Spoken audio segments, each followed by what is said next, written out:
안녕하세요. 저는 류은숙이라고 인권운동을 하는 사람입니다. 오늘 돌봄의 가치와 인권이라는 주제로 선생님들을 만나뵙게 되었습니다. 강의를 들으시는 선생님들께서 혹시 의문을 가지실 수 있는 게 나는 후견인 활동을 하는 거지 직접 돌봄자가 아닌데 이런 의문을 가지실 수 있는데요.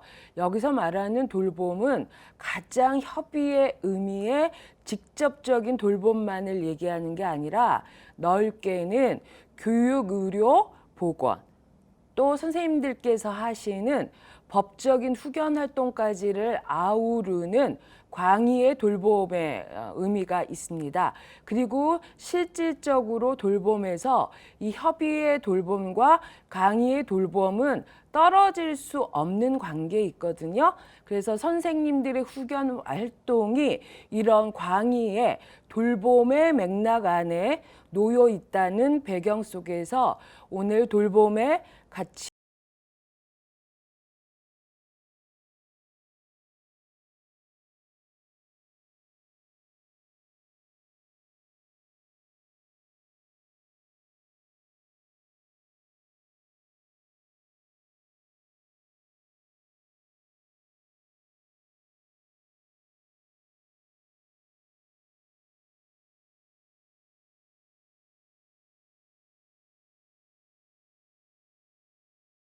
분이 널 알아보시니?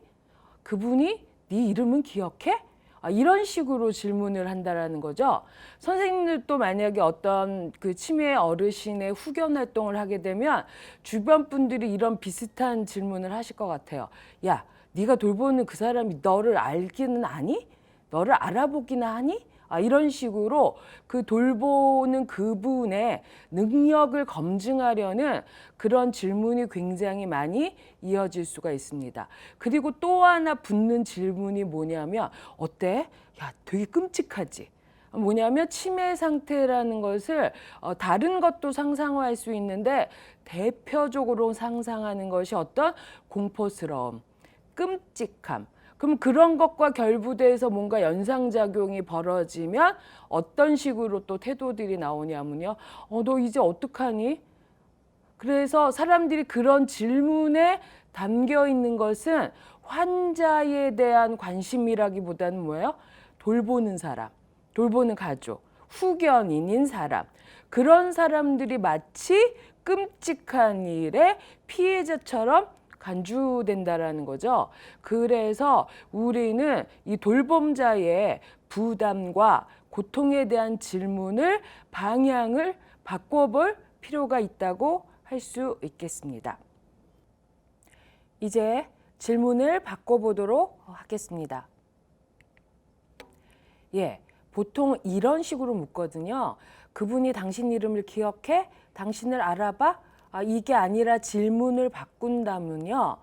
그분들의 인지 능력을 탓하는 게 아니라 돌보는 사람, 여러분처럼 후견 활동을 하시는 분이 그분들의 무엇을 인정하고 있는가, 이런 식으로 질문을 바꿔야 한다라는 겁니다. 그러니까 기억의 윤리는 그분들한테 있는 게 아니라는 거예요. 그분들이 인지 능력이 저하돼서 여러분이나 친한 가족의 이름을 기억하지 못할 수 있죠. 자기하고 무슨 관계에 있는지 모를 수 있는데 자꾸 그거를 확인하려고 들면서 그분들의 인지 능력이 떨어져 있음을 확인시키는 것이 아니라 기억의 의무는 돌보는 자 쪽에 있는 겁니다. 그러니까 그분이 자신의 이름조차 기억하지 못하는 상태에 있다 할지라도 우리가 기억해야 될 것이 무엇이죠? 그분이 여전히 소중하고 존엄한 존재라는 걸 기억하는 것이 우리의 의무라고 할 수가 있겠습니다.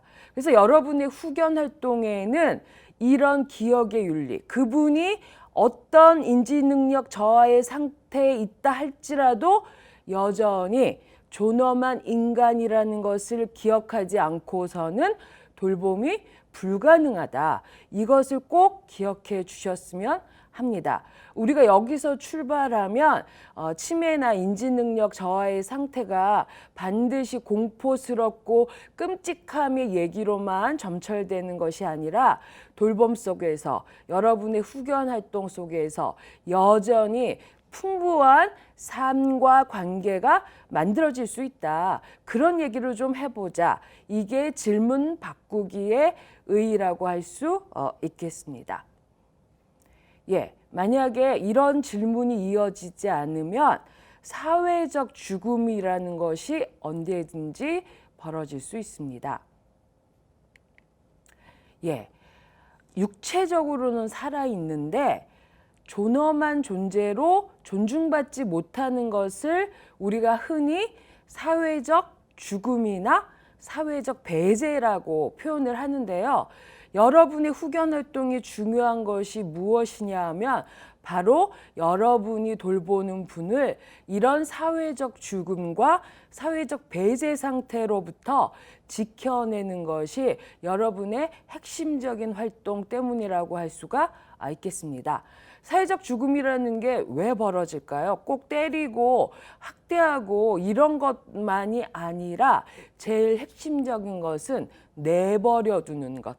방임 때문에 이런 일이 벌어진다고 할 수가 있겠습니다.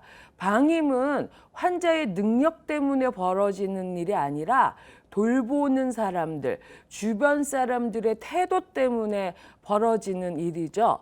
더 이상 인간관계로서 그분을 찾지 않아요. 관계의 의미가 없다고 여겨져요. 그러니까 내버려진 사람처럼 여기게 되면 어떻게 되는 거죠?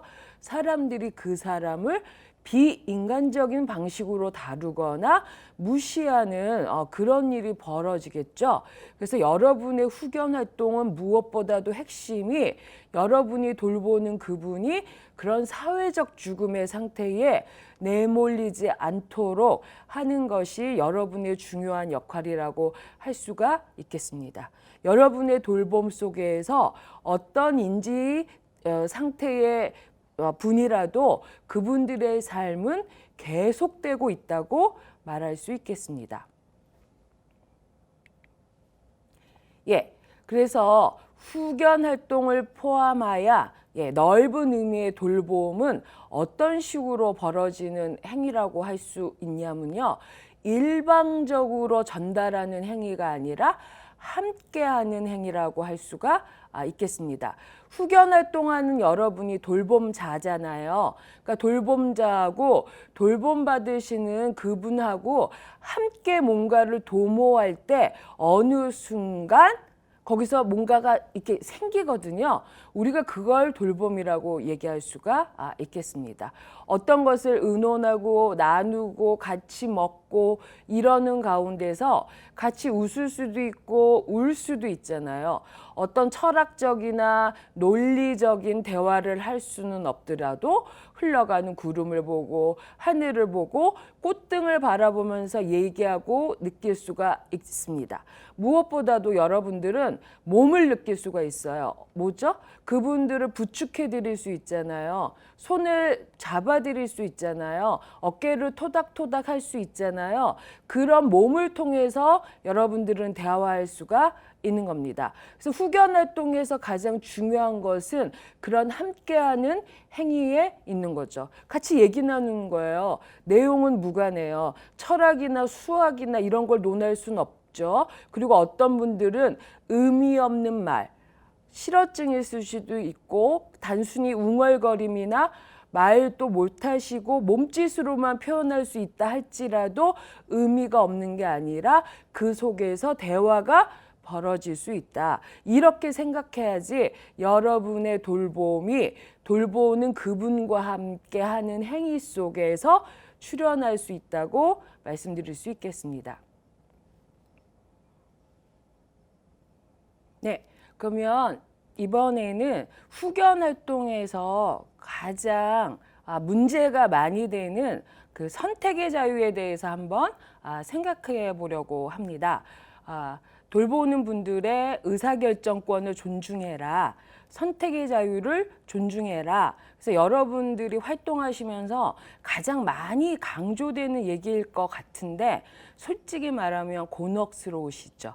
여러분이 후견 활동을 하는 그분한테 어떤 정보를 체계적으로 제공해서 그중에서 고르라고 할 수 없는 상태에 계신 분이 되게 많잖아요. 그 법적으로는 여전히 우리와 같은 시민이라고 말하지만 현실적으로 그분들이 자기 독립적이고 합리적이고 이성적이라는 사유와 활동을 한다라고 판단할 수 없는 상황에 있습니다.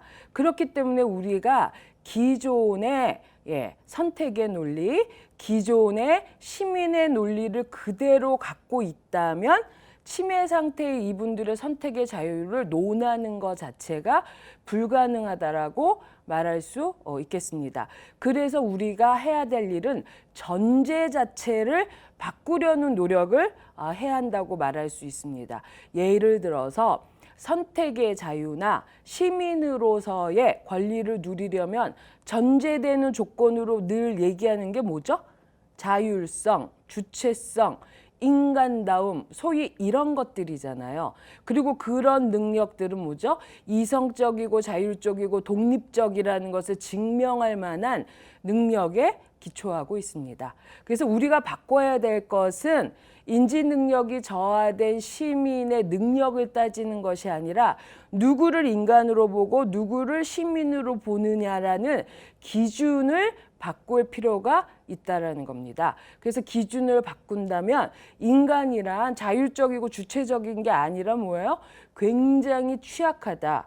일생에 걸쳐서 누군가에게 의존할 수밖에 없고 관계 속에서 살아갈 수밖에 없는 존재가 오히려 인간이고 그것이 인간다움이라고 할 수 있다. 이렇게 전제를 바꾼다면 우리가 돌보고 후견하는 그분들의 선택의 자유를 다른 맥락에서 생각해 볼 수 있다라고 할 수가 있겠습니다. 그러니까 이분들에게 이성적이고 합리적인 능력을 전제로 해서 어떤 정보들을 제공하고 이 중에서 고르세요라고 말하는 게 아니라 뭐죠? 주어진 맥락 속에서 서로가 협력하여 최선의 선택이 가능하도록 함께 선택을 만들어가는 과정, 그거라고 할 수 있다라고 할 수가 있겠습니다. 그래서 이분들의 시민다움은 독립성, 자율성, 합리성 이런 것에 기댄 것이 아니라 뭐죠? 서로 의존하고 돌보는 관계성 속에서 여전히 시민으로 존중받는다.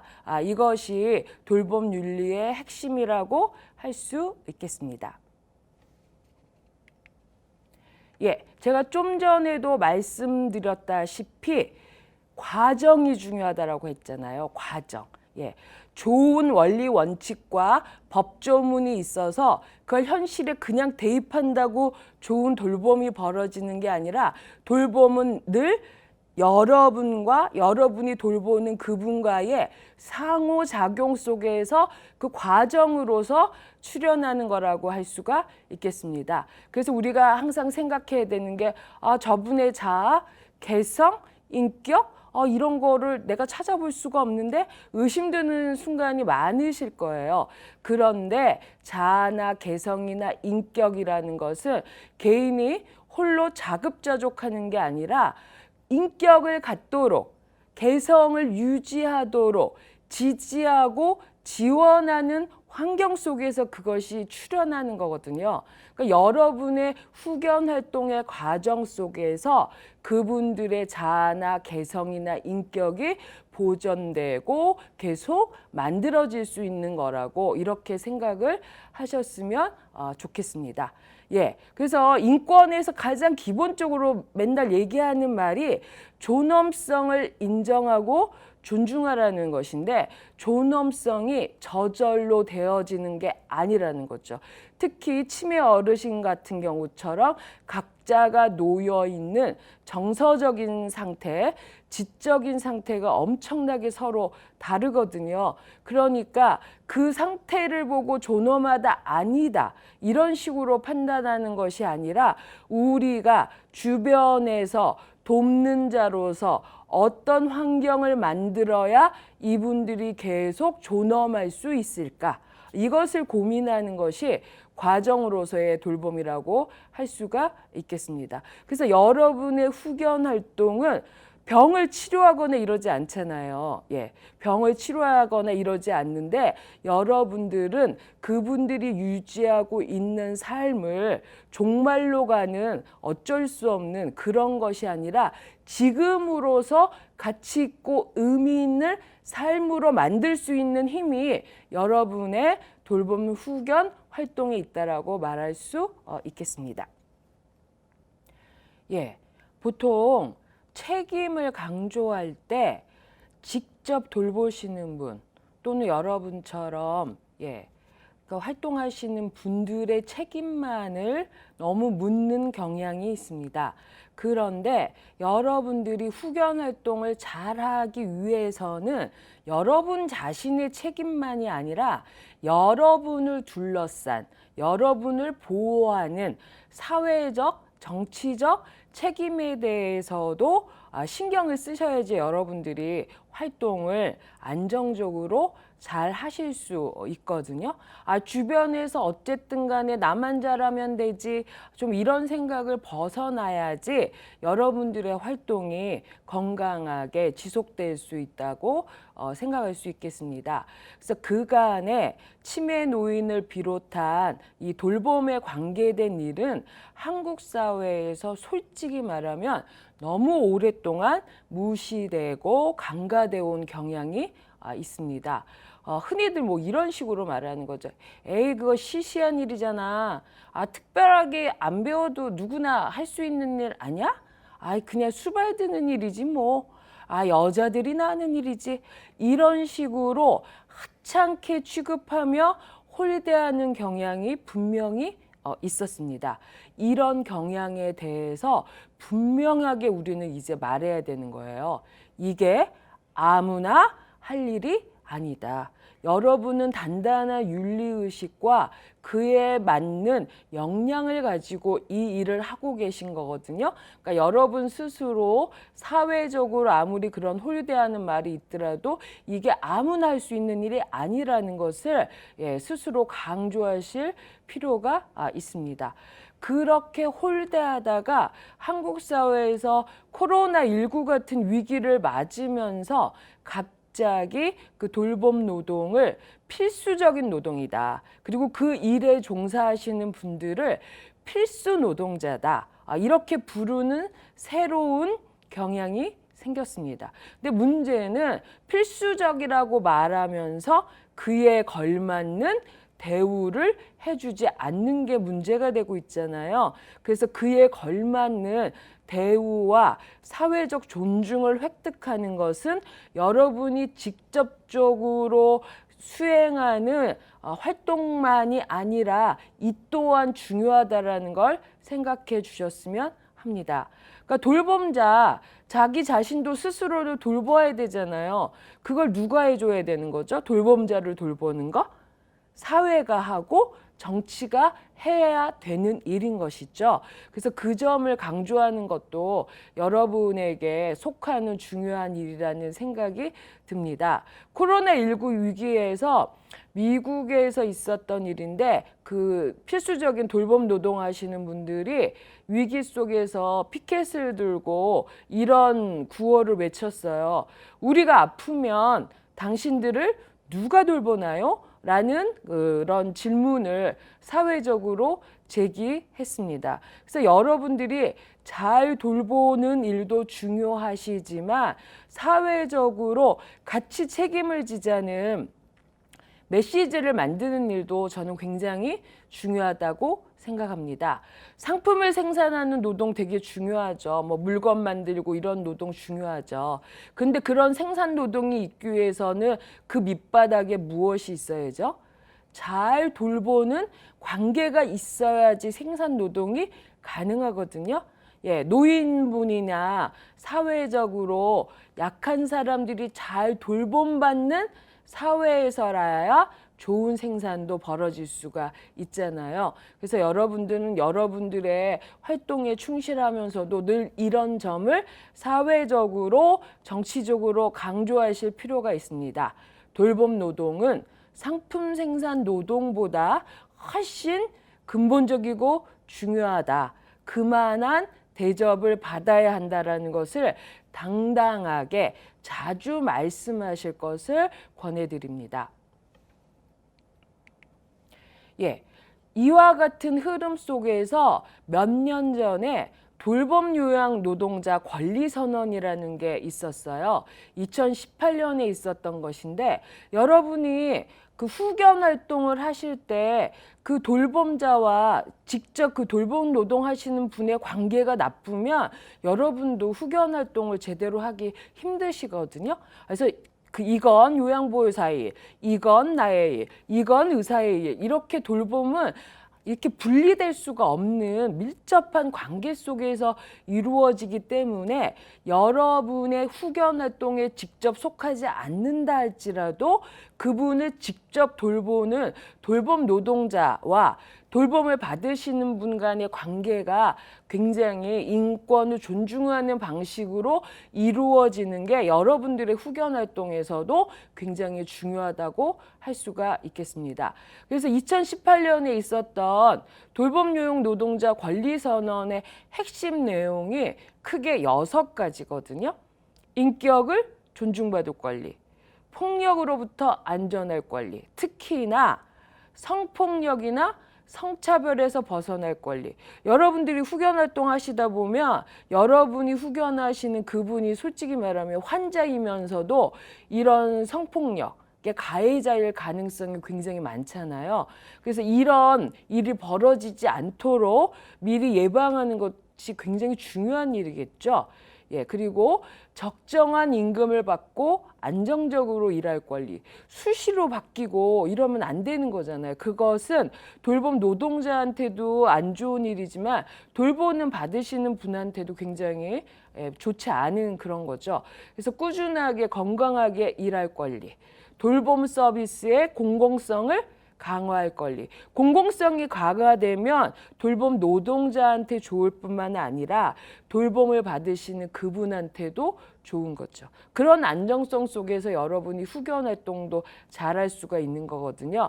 그래서 돌봄의 광의의 영역에서 이거는 저 사람의 일, 이거는 누구의 일, 이런 식으로 나누지 마시고 우리들의 활동이 얼마나 긴밀하게 상호 연결되고 상호 조각되고 있는가, 그것을 좀 유념하시면서 활동을 했으면 좋겠다는 게 제가 드리고 싶은 말씀입니다. 특히 아까도 강조했지만 폭력, 특히 성폭력, 성차별에서 안전하게 일할 수 있는 관계 형성을 할 수 있는 조건을 충분히 유념하실 필요가 있다는 것을 강조하고 싶습니다.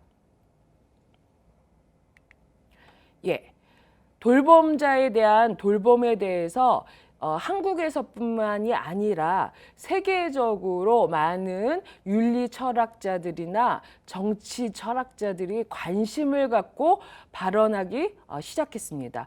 이제 돌봄은 여러분의 노동 활동에서만 벌어지는 게 아니라 학교에서, 정치적 공간에서 이걸 놓고 토론이 많이 벌어지고 있어요. 그래서 어떤 토론을 벌이고 있는가에도 여러분이 관심을 가지시는 게 좀 필수적인 활동이라는 생각이 듭니다. 돌봄자에 대한 돌봄에 대해서 이런 주장을 하시는 학자분이 있어요. 돌봄 민주주의라고 얘기를 하시는 거죠. 한국 사회에서 살아오시면서 그동안 정치 민주주의, 정치 민주화 많이 들으셨죠? 그 다음에 또 많이 강조된 게 뭐죠? 경제민주주의 많이 강조됐잖아요. 이제 그 두 개가 완수되었다라는 것이 아니라 이제 세 번째 물결로 강조되고 있는 게 뭐냐면 돌봄 민주주의라는 겁니다. 그래서 여러분이 하는 활동이 여러분의 그 좁은 활동 반경의 문제만이 아니라 뭐예요? 한국 사회의 민주주의와도 관련이 되는 문제다. 이렇게 생각을 해주셨으면 해요. 그러니까 민주주의라는 게 뭐냐라고 말할 때 그건 우리 모두를 사회 구성원으로서 평등하게 대우하라는 것이 민주주의의 본질이거든요. 그러니까 치매를 앓고 있는 사람이라고 할지라도 여전히 사회 구성원으로서 평등하게 대우받아야 한다. 이게 민주주의의 본질이라는 거죠. 그런데 그런 치매 상태의 노인분을 돌보는 책임이 그동안 어떻게 되었죠? 그건 굉장히 비민주적으로 분배돼 왔잖아요. 사회나 정치가 책임지지 않고 가족에게 전가한다든가 가족 중에서도 주로 여성들한테 전가시켜 왔던 역사가 있잖아요. 그것을 반성하면서 여러분의 후견 활동을 비롯한 이런 활동들이 사회적 정치적으로 부상하기 시작했습니다. 예, 그래서 이제 함께 돌봄은 한국 사회의 구성원들이 정치로 풀어야 할 의제이며 공적 가치이다. 이 점을 기억해 주셨으면 합니다. 돌봄 민주주의의 내용을 더 자세히 한번 살펴보도록 하겠습니다. 제가 제목을 모두가 돌봄의 책임으로라고 이렇게 얘기를 해놨는데 두 사람의 학자분의 얘기를 인용할까 합니다. 예. 로베르트 웅거라는 분은요, 브라질에서 정치인이었고 지금 법학자로서 활동하고 계신 분인데 이분이 어떤 얘기를 했냐면요, 돈만 내놓는 것으로는 부족하다라고 말했어요. 그러니까 한국 사회에서 돌봄에 대해서 책임지기 위해서 노동하는 시민들이 세금을 내서 공적 자금을 만들잖아요. 물론 그것도 되게 중요하게 할 일인 거죠. 그런데 그것을 넘어서 뭘 해야 되냐면 인생의 일부를 내놓아야 한다. 이런 말을 로베르토 웅거라는 분이 하셨거든요. 그러니까 세금만 내는데 그치는 게 아니라 뭐예요? 보통의 삶 속에서 자기 몸을 이렇게 기동할 수 있는 성인은 돌봄 안에서도 뭔가 역할을 수행해야 한다라는 걸 강조했습니다. 그래서 후견 활동을 하시는 여러분들이 직접 후견 활동하고 돌보시는 것도 있지만 사회적으로 시민들에게 스스로 돌봄에 참여해야 한다는 것을 강조하고 가르치는 교육자 역할도 하셔야 된다라고 저는 생각합니다. 또 두 번째로 제가 소개해드리고 싶은 분은 낸시 프레이저라는 학자분인데 이분이 제시한 모델은 뭐냐면요. 보편적인 돌봄 제공자 모델이에요. 이거 간단하게 설명드리면요. 아까도 말씀드렸지만 한국 사회에서 돌봄은 가족이 하는 일. 시장에서 임금을 받고 하는 일이더라도 어차피 가족에서 여자가 하던 일이니까 헐값으로 해도 되는 일. 이런 식으로 치부돼 왔잖아요. 그걸 벗어나자라는 얘기입니다. 그래서 보통의 직장이나 이런 데가 다 뭐죠? 돌봄 노동을 하는 사람을 생각하지 않고 직장이나 이런 게 설계가 되어 있잖아요. 보편적 돌봄 제공자 모델이라는 것은 이제 그 설계를 바꾸자라는 겁니다. 우리 회사에서 일하는 모든 사람들이 집에 가면 또는 요양원에 계신 부모를 돌봐야 될 책임이 있는 사람이라고 생각하고 직장 생활이 조직화된다면 한국 사회는 굉장히 많이 달라질 수 있겠죠. 예. 퇴근해서 누구나 돌봄 노동에 종사한다라고 생각하면 우리 사회의 삶의 운영이 얼마나 많이 달라질까요? 그게 왜 중요하냐 하면 그렇게 거동할 수 있는 성인들이 남녀 역할을 따지지 않고 누구나 돌봄에 참여해야 한다고 생각하는 사회에서는 여러분들이 하는 후견 활동도 뭐예요? 사회적으로 무관심한 영역에서 굉장히 고독하게 진행되는 그런 노동이 아니라 사회 모든 사람들이 관심을 갖는 영역이 될 수 있다라는 겁니다. 그래서 모든 사람들이 돌봄이라는 것을 거동할 수 있는 시민이라면 누구나 할 수 있고 해야 되는 일로 생각하는 사회로 나아가는데 여러분들의 활동이 크게 표준이나 모델이 될 수 있다는 것을 생각하고 활동에 임해 주셨으면 합니다. 예, 이제 얘기를 좀 정리해 볼까 합니다. 코로나19가 굉장히 거셌고요. 이게 어떻게 잦아들지 우리는 예상하기 힘들고 또한 그와 같은 위기는 언제든지 닥칠 수 있다는 것을 우리가 알고 있습니다. 그런데 그런 위기가 닥칠 때마다 가장 위험하게 되는 분들이 누구죠?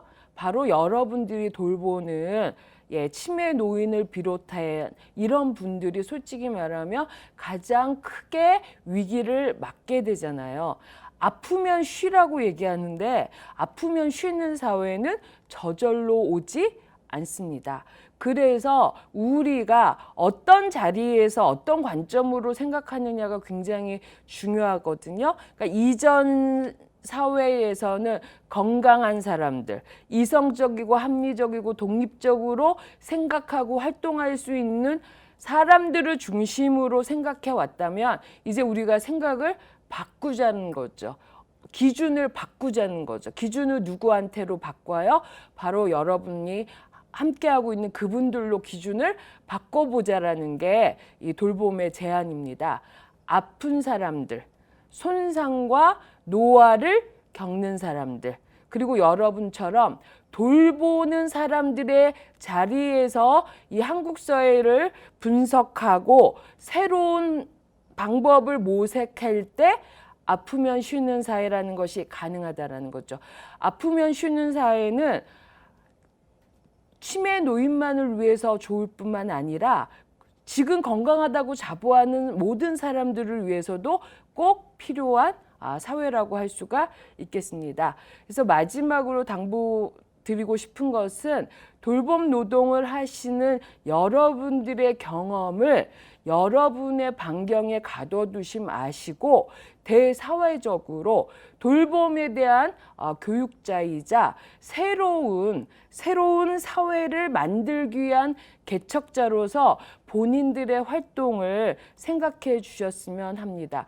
그동안의 노인 돌봄 분야에서 많은 학대와 방임이 벌어져 왔기 때문에 사회적으로 눈초리가 솔직히 말하면 그렇게 좋지는 않습니다.